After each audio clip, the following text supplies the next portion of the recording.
மருத்துவ கல்வி வணிகமயமாக்க கூடாது. இதுதான் அவர்கள் சொல்லும்.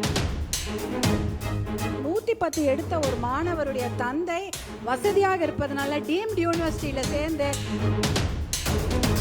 590 மார்க் எடுத்த ஒரு விவசாயியுடைய மகனோ மகளோ MBBSல இடம் கிடைக்காம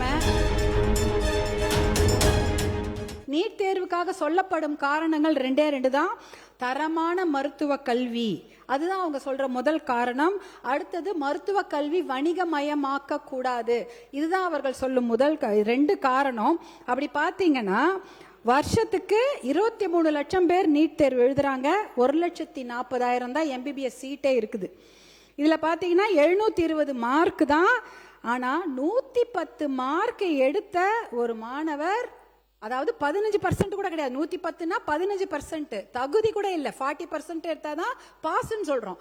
ஆனால் 15% மட்டும் 110 எடுத்த ஒரு மாணவருடைய தந்தை வசதியாக இருப்பதனால டீம்டு யூனிவர்சிட்டியில் சேர்ந்து 30 லட்சம் பணம் கட்டி படிச்சிடுறாங்க. ஆனால் 590 மார்க் எடுத்த ஒரு விவசாயியுடைய மகனோ மகளோ MBBSல இடம் கிடைக்காம வருஷத்துக்கு கவர்மெண்ட் சீட், பிரைவேட் காலேஜில் கவர்மெண்ட் சீட்டோடைய விலை 5 லட்சம் தான். அந்த 5 லட்சம் கூட கட்ட முடியாமல் வேற படிப்பு எடுத்து படிக்கிறாங்க. அதே பார்த்தீங்கன்னா 50,000 ரேங்க், ஃபர்ஸ்ட் ரேங்க் செகண்ட் ரேங்க்னு சொல்கிறோம். 50,000 ரேங்க் எடுத்த ஒரு மாணவர் அவங்களால MBBS படிக்க முடியல. ஆனால் 8 லட்சம் ரேங்க் எடுத்த ஒரு மாணவர், இல்லை 7 லட்சம் ரேங்க் எடுக்கிற மாணவர் ஒரு பிரைவேட் காலேஜில் மேனேஜ்மெண்ட் கோட்டாவில் படிச்சிடுறாங்க. ஏன்னா அவர்களால் 5 லட்சம் கட்ட முடியும், இல்லை 30 லட்சம் கூட கட்ட முடியும் வருஷத்துக்கு. இதனால ரெண்டுமே எதற்காக இந்த நீட்டை கொண்டு வந்தாங்க? தரமான மருத்துவ கல்வி. அப்போ 15% வாங்கின மாணவர் மருத்துவர் ஆயிடுறாரு, 50% 80% வாங்கின மாணவர் மருத்துவராக முடியல. வணிகமயமாக்கப்படுவதை தடுக்க வேண்டும். நாங்க அப்போ கூட 30 லட்சம் 5 லட்சம் கட்டக்கூடியவங்க எல்லாம் சீட் வாங்கிடுறாங்க. அதை விட அதிகமான கொடுமை பார்த்தீங்கன்னா நீட் தேர்வுக்காக படிக்கக்கூடிய அந்த கல்வி அந்த பயிற்சி கட்டணம் 1.5 லட்சம் கோடி ரூபாய். அது மிகப்பெரிய வணிகம் இன்னைக்கு கல்வித்துறையில் நடந்து கொண்டிருக்கிறது. இதெல்லாம் பார்க்கும்பொழுது பார்த்தீங்கன்னா இந்த 2 காரணமே அடிபட்டு போயிடுச்சு. அதனால நீட் தேர்வு என்பது கண்டிப்பாக தேவையில்லை. சமூக நீதிக்கு எதிரானது நீட் தேர்வு, அரசு பள்ளி மாணவர்களுக்கு எதிரானது நீட் தேர்வு, தமிழ் வழி கல்வி பயிலும் மாணவர்களுக்கு எதிரானது நீட் தேர்வு, ஏழை மாணவர்களுக்கு எதிரானது நீட் தேர்வு, கிராமப்புற மாணவர்களுக்கு எதிரானது நீட் தேர்வு. இந்த நீட் தேர்வு தேவையில்லை. இதுலயும் பாத்தீங்கன்னா நாலேஜ் பேஸ்டே கிடையாது, எல்லாமே எக்ஸாம் பேஸ்டுக்கு தான் படிக்கிறாங்க. அறிவு சார்ந்த ஒரு படிப்புக்கு இங்க இடமே கிடையாது. அதனால 1976 எமர்ஜென்சி போது நம்ம ஸ்டேட் லிஸ்ட்லேருந்து அந்த கன்கரண்ட் லிஸ்ட்டுக்கு போயிடுச்சு கல்வி. அந்த கல்வித்துறையை மறுபடியும் நம்ம ஸ்டேட் லிஸ்ட்டு கொண்டு வரணும்னா நிறைய சட்டங்களை ஏற்ற வேண்டும். தீர்மானம் இன்றைக்கு நாம் ஏற்றி இருக்கிறோம்.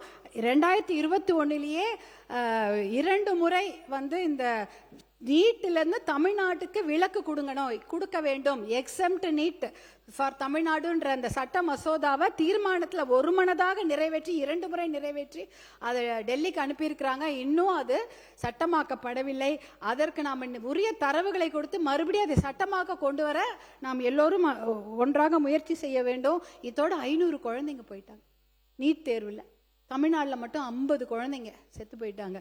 இந்த கடைசி அந்த வினாத்தாள் கசிவு ஏற்பட்டு ஒரு நீட் தேர்வு கேன்சல் ஆச்சு. திருப்பி ஒரு நீட் தேர்வு நடந்தது. அதற்கு இடையில 13 குழந்தைகள் உயிரை மாய்த்து கொண்டார்கள். இனிமேல் ஒரு குழந்தை உயிர் கூட போகக்கூடாது. அதனால இந்த நீட் தேர்வு தமிழ்நாட்டுக்கு தேவையே இல்லை. நாம் எக்ஸம்ஷனும் வாங்கணும், சட்ட மசோதாவை சட்டமாக்க நாம் அனைவரும் ஒன்றாக பாடுபடும் என்று கூறிக்கொண்டு மாண்புமிகு மக்கள் நல்வாழ்வுத்துறை அமைச்சர் கொண்டு வந்த இந்த நீட் தேர்வுக்கு எதிரான அந்த தீர்மானத்திற்கு பாட்டாளி மக்கள் கட்சி முழு ஆதரவை தெரிவித்துக் கொள்கிறது. நன்றி, வணக்கம். தவிர்க்க முடியாத தம்ப்நெயில்ஸ், கலக்கலான கண்டென்ட்ஸ், சினிமாவும் சீரியஸ் பிரச்சனைகளும், பல வருடங்கள் இடைவெளிக்கு பிறகு இந்த படத்துல ஒரு கலகலப்பும் கைகலப்பும். Me too, love you. Thank you so much. Mass ஏத்துறது போயிட்டே தான் இருக்காரே தவிர பிரேக்கே இல்லாமல் பிரேக்கிங் நியூஸ் சொல்லும் தந்தி டிவி ஆப். இன்ஸ்டா தலைமுறை வரை இறங்கி அடிக்கும் தந்தி டிவியின் டிஜிட்டல் எக்ஸ்க்ளூசிவ். அது தண்ணிக்குள்ள போகும்போது ஹேங் ஆயிடுச்சு. உங்களுக்கு விஜய் சார் எந்த அளவுக்கு ரொம்ப பிடிக்கும்? Of course, Malayalis are huge Vijay sir fans. 2 பேருமே ரொம்ப பிடிக்கும் எனக்கு. தந்தி டிவி ஆப்பை இலவசமா டவுன்லோட் செய்யுங்க. ஃபாலோ பண்ணுங்க, சப்ஸ்கிரைப் பண்ணுங்க, என்ஜாய் பண்ணுங்க.